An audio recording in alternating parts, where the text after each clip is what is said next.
الله الرحمن الرحيم تبارك الذي بيده الملك تبارك الذي بيده الملك تبارك الذي بيده الملك وهو على كل شيء قدير الذي خلق الموت والحياة ليبلوكم أيكم أحسن عملا وهو العزيز الغفور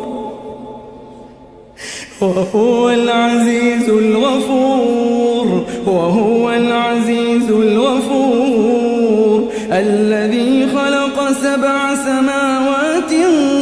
طباقا ما ترى في خلق الرحمن من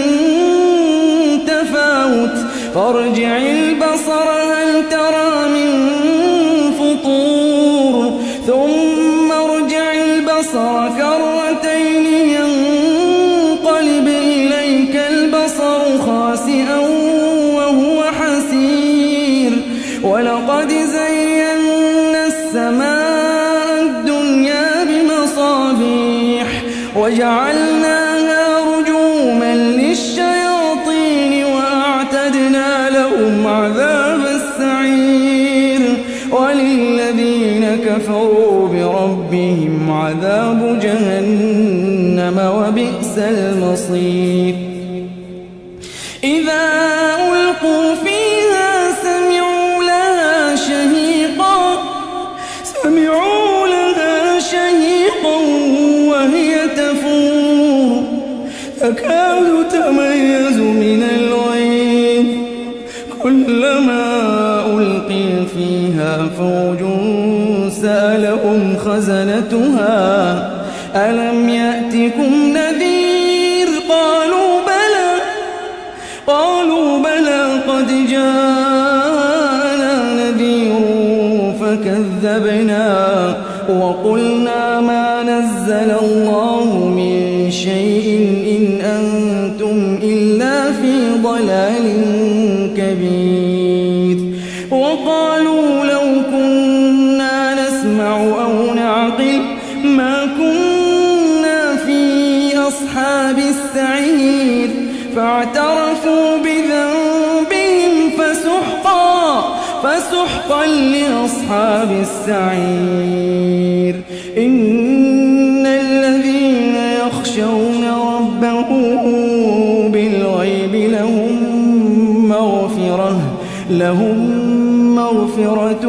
وأجر كبير وأسروا قولكم أو اجهروا به إنه عليم بذات الصدور ألا يعلم من خلق وهو اللطيف الخبير هو الذي جعل لكم الأرض ذلولا فامشوا في مناكبها وكلوا من رزقه وإليه النشور أأمنتم من في السماء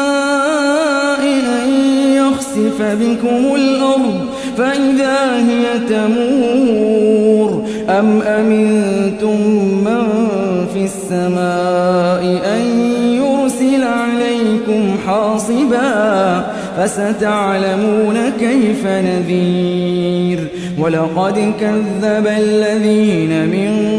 قبلهم فكيف كان نكير أولم يروا إلى الطير فوقهم صافات ويقبضن ما يمسكهن إلا الرحمن إنه بكل شيء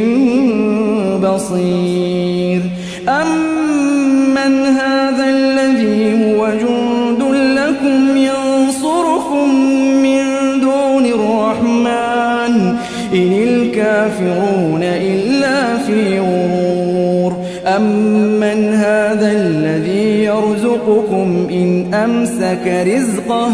بل لجوا في عتو ونفور أفمن يمشي مكبا على وجهه أهدى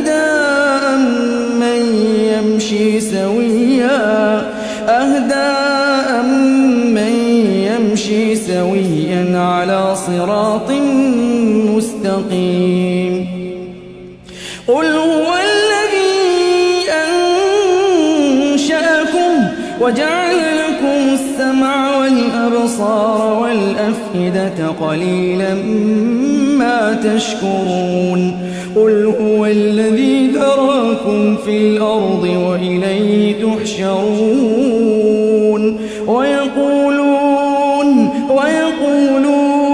متى هذا الوعد إن كنتم صادقين.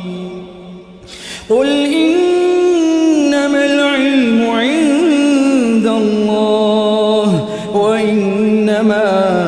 أنا نذير مبين. فلما رأوه زلفة سيئت وجوه الذين كفروا وقيل هذا الذي كنتم